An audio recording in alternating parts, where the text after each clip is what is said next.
निर्वाण शब्द का उपयोग करते ही भगवान बुद्ध का ख्याल सर्वप्रथम आता है। उनके ग्रंथ धम्मपद में एक बहुत क्रांतिकारी वचन है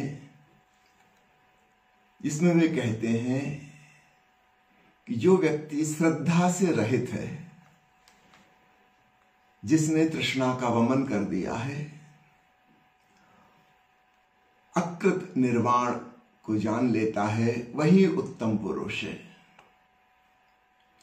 बड़ा ही क्रांतिकारी वचन है। जो श्रद्धा से रहित है, पुराने सारे धर्म कहते थे श्रद्धावान बनो, भरोसा करो, विश्वास करो, आस्था रखो, आस्तिक बनो। ग्रंथों में जो लिखा है, शास्त्रों में जो कहा गया है, ज्ञानी जनों ने कहा है, उसको मानो। बुद्ध प्रथम क्रांतिकारी हैं अध्यात्म के जगत में, जो कहते हैं मानो मत, तुम स्वयं जानो। और स्वयं जानने की प्यास तभी पैदा होगी जब तुम अपने पे भरोसा करोगे। याद रखना, जो व्यक्ति दूसरों पर श्रद्धा करता है, शास्त्रों पर, सिद्धांतों पर, गुरुओं पर, ज्ञानियों पर, विद्वानों पर, उसे अपने ऊपर भरोसा नहीं है। लैक ऑफ सेल्फ कॉन्फिडेंस, वो जो आत्मविश्वास की कमी है, उसकी क्षतिपूर्ति वह दूसरों पे भरोसा करके करता है। इस मनोविज्ञान को खूब अच्छे से समझना।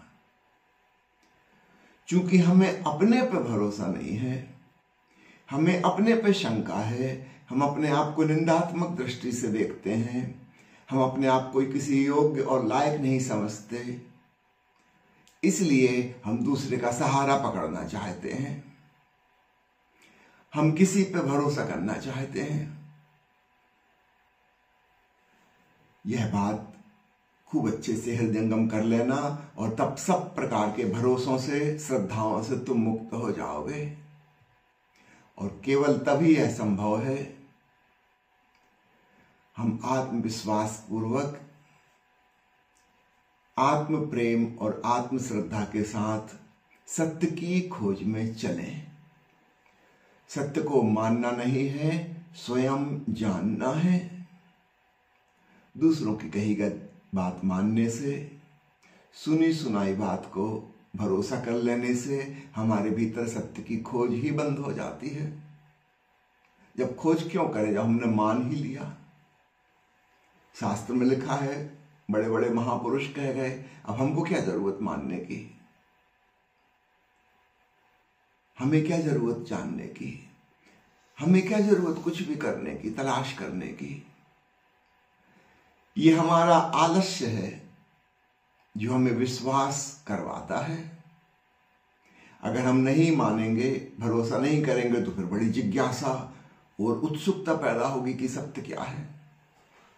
फिर तलाश करनी होगी, खोजबीन करनी होगी, मेहनत करनी होगी। भूलने भटकने का डर है, पता नहीं मिलेगा नहीं मिलेगा सत्य, हम जान पाएंगे नहीं जान पाएंगे, सफल होंगे विफल होंगे। चूंकि हमें अपने ऊपर भरोसा नहीं है, इसलिए हम जल्दी से श्रद्धा कर लेते हैं। कई लोग मुझसे पूछते हैं, दुनिया में इतने झूठे गुरु हैं, पाखंडी लोग हैं, फिर भी उनके पीछे हजारों लाखों की अंधविश्वासियों की भीड़ है, करोड़ों की भीड़ है। इसकी वजह है, भीड़ जो है वह मेहनत करना नहीं चाहते। कोई रेडीमेड बात उनको बता दे, उन्होंने मान ली, खेल खत्म। अगर नहीं मानोगे तो फिर तुम्हें खुद तलाश करनी पड़ेगी, बड़ा कष्ट साध्य होगा, और कुछ पक्का भी नहीं है, कुछ मिलेगा नहीं मिलेगा। बुद्ध कहते हैं, जो व्यक्ति श्रद्धा से रहित है, इस प्रकार की जो दूसरों पर श्रद्धा है, चाहे वो शास्त्र हो, चाहे गुरु हो, समाज के द्वारा सिखाई गई बातें हो, जो कुछ भी बाहर से सिखाया गया है, अगर तुम्हें उस पर श्रद्धा है तो तुम अपनी खुद की सत्य की तलाश कभी ना करोगे। याद रखना, बाहर के जगत में विज्ञान की जो इतनी उन्नति हो सकी, वह इसीलिए हो सकी कि कुछ लोग संदेहशील थे, उन्होंने शक उठाया, उन्होंने कहा यह चीज कैसे हो रही है, हमें भरोसा नहीं, हम इसका पता लगाएंगे। बड़ी मेहनत उन्होंने की, बड़े श्रम के बाद, प्रयोग करने के बाद कुछ सच्चाई हाथ में आई। धीरे धीरे धीरे विज्ञान विकसित हुआ, उसका आधार संदेह है। अगर वैज्ञानिक भरोसा करता, जो उसके पूर्वज कहते चले आए हैं, माता पिता ने सिखाया, शिक्षकों ने सिखाया, तो वो नई खोज करता ही नहीं, जरूरत ही नहीं। ठीक ऐसे ही आत्मविज्ञान है, जिसे हम अध्यात्म कहते हैं, वहां भी खोज ही तब शुरू होगी जब तुम्हें संदेह पैदा हो जाएगा कि जो बातें मैं सुन रहा हूं, पढ़ाई गई हैं, सिखाई गई हैं, इनको मानने से कुछ ना होगा, मेरे जीवन में तो कोई क्रांति ना होगी। मैं ये भी नहीं कह रहा हूं कि वो झूठ है, हो सकता है सच हो, लेकिन जब मैं स्वयं जानूंगा तभी मुझे पता चलेगा। दूसरों की कही बात मान लेने से मेरे भीतर तो कोई रूपांतरण नहीं होगा। तो मैं खुद अपनी खोज करूं तो बुद्ध का सूत्र सुनने में ऐसा लगेगा कि बड़ा क्रांतिकारी है, तथाकथित धर्मों के खिलाफ है, लेकिन जरा गौर से टटोलोगे, असली धर्म का सूत्र यही है। अपने ऊपर भरोसा करो, तुम खुद खोजो। तुम क्यों दूसरे का हाथ पकड़ के चलना चाह रहे हो? अपने पैरों से चलो। तुम क्यों भटकने से डर रहे हो? माना कि भटकने की संभावना है, लेकिन भटक भटक के ही सही रास्ता मिलेगा। और ये जो मेहनत हम करते हैं खोजबीन की, इसमें हमारे भीतर के प्राण संगठित होते हैं, एकजुट होते हैं, हमारे भीतर आत्मा उत्पन्न होती है। खूब अच्छे से समझ लेना, आत्मा पहले से रखी हुई कोई रेडीमेड वस्तु नहीं है जो तुम गए और मिल गई। ये जो संकल्प पूर्वक खोज है, सब प्रकार के खतरों को मोल लेना है, इसमें हमारे भीतर कुछ क्रिस्टलाइज्ड होता है, उसका नाम है आत्मा।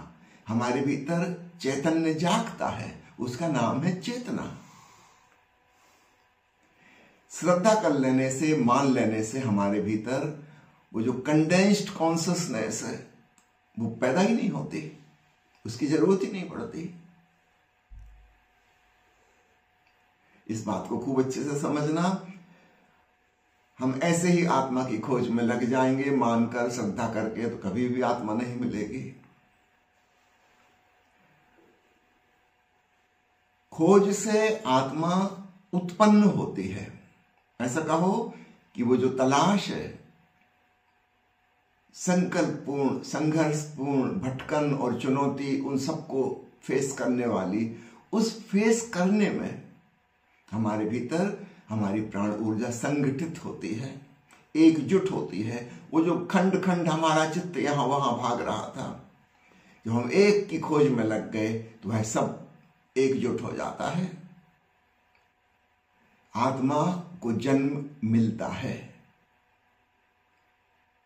इसलिए हमारे देश में आत्मा को जानने वालों को द्विज कहा जाता था, ट्वाइस बार। एक जन्म तो शरीर का है, वो माता पिता से मिला। एक और दूसरा जन्म है जो स्वयं ही स्वयं को देना होता है। दूसरों से थोड़ी बहुत मदद मिल सकती है, कुछ इशारे, कुछ संकेत मिल सकते हैं। जन्म स्वयं ही स्वयं को देना होगा। उस प्रसव पीड़ा से स्वयं ही गुजरना होगा। जो व्यक्ति श्रद्धा करता है, भरोसा करता है, वो प्रसव पीड़ा से गुजरना नहीं चाहता। वो ऐसे ही है जैसे गोद लिया बच्चा, कहने को मां कह रही है मेरा बेटा है, बेटी है, पर ये उसके गर्भ में पला नहीं है। वो जो तकलीफें होती हैं प्रेगनेंसी की, वो उसने झेली नहीं है। यह प्रसव पीड़ा से नहीं गुजरी है। इसने इस बच्चे को जन्म नहीं दिया। याद रखना, बच्चे को जन्म देने के साथ साथ मां का भी जन्म होता था। इसके पहले वो एक साधारण स्त्री थी। जब संतान पैदा हुई, पहली बार वह मां बनी है। माँ का भी जन्म हुआ है, सिर्फ बच्चे का जन्म नहीं हुआ, माँ का भी जन्म हुआ है। हम इस पीड़ा वाले पथ से बचना चाहते हैं, सोचते क्या करना, रेडीमेड बच्चे उपलब्ध हैं, गोद ले लो, झंझट से बचो, क्यों इतनी मुसीबत मोल लेना। पर याद रखना, फिर वो जो मातृत्व है, माँ होना है, वह नहीं जन्मेगा। जो लोग श्रद्धा करते हैं वो सस्ते में निपट जाना चाहते हैं और बात बिगड़ जाती है। तो भगवान बुद्ध कहते हैं इस सूत्र में कि वे जो श्रद्धा से रहित हैं, जिन्होंने तृष्णा का वमन कर दिया, तृष्णा यानी इच्छाएं, कामनाएं, वासनाएं, और अकृत निर्वाण को पा लिया, वे उत्तम पुरुष हैं, वे श्रेष्ठ जन हैं। वाण का अर्थ होता है वासना और निर्वाण का अर्थ होता है निर्वासना। तो तृष्णा का वमन, वो जो महत्वाकांक्षाओं से हम भर गए थे, अहंकार ग्रस्त हो गए थे कि मैं कुछ विशिष्ट हूं, खास हूं, मैं ये हूं, मैं वो हूं, मैं ये पाऊंगा, वो पाऊंगा, मैंने यह जान लिया, यह पा लिया, यह उपलब्धि हो गई मेरी। इसके साथ मिले हुए दुख को जिसने जाना कि मैं जितना ही कामनाग्रस्त होता हूं, उतना ही दुखी, चिंतित, परेशान, बेचैन हो जाता हूं, ऐसा जानकर कि मैंने जहर पी लिया है, फिर वह वमन कर देता है, निकाल बाहर करता है। ऐसा व्यक्ति अकृत निर्वाण को जानता है। अकृत जो किया नहीं जा सकता। सूत्र के इस दूसरे हिस्से के बारे में आइए हम सद्गुरु ओशो का प्रवचन सुनते हैं।